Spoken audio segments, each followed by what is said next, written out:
Good morning, কেমন আছেন সবাই? Welcome back to my new mini blog. তো সকাল সকাল ঘুম থেকে উঠেই আমি ব্লগটা শুরু করে দিয়েছি।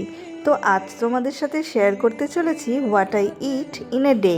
আমি সারাদিন কি কি খাই, মানে ব্রেকফাস্ট, লাঞ্চ, ইভিনিং স্ন্যাক্স এবং ডিনারে, সেটাই আজ তোমাদের সাথে শেয়ার করব। দিনটা আমার জল খেয়েই শুরু হয়। তো প্রথমে ব্রাশ ট্রাশ করে নিয়ে আগে জলটা খেয়ে নিলাম। সুরজিৎ খেয়েছিল মেথি ভিজানো জল, মেথিটা পড়ে রয়েছে, জলটাও খেয়ে নিয়েছে।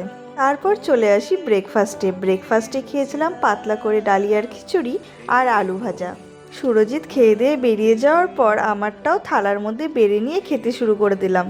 ডালিয়াটা যেহেতু অনেক দিন পর খাচ্ছিলাম, তাই বেশ ভালোই লাগছিল। ঘন ঘন 3-4 দিন পর পর খাওয়া হয়ে গেলে সেই খাওয়ারের প্রতি ইন্টারেস্ট আর থাকে না। নেক্সট হচ্ছে লাঞ্চ। তো লাঞ্চে খেয়েছিলাম ভাত, মাখা মাখা করে মিষ্টি কুমড়া, কালো জিরা দিয়ে অড়হরের ডাল আর পনির আলুর তরকারি। স্নান তো করে নিয়েছি, এরপর চটপট লাঞ্চ করে নেব। লাঞ্চ করার পর খেয়েছি বেদানা। ফ্রিজে একটাই বেদানা ছিল, সেটাই খেয়েছি। যদিও আমি ফল খেতে খুব একটা বেশি পছন্দ করি না। এরপর সন্ধ্যাবেলা খেয়েছিলাম চা। যদিও আমি চা লাভার নই, তবু আজ খেয়েছিলাম। লাস্ট হচ্ছে ডিনার। তো ডিনারে খেয়েছিলাম 2টো রুটি, ফুলকপি আলুর তরকারি, আলু ভাজা আর একটা মিষ্টি। ভিডিওটি কেমন লাগলো অবশ্যই জানাবেন।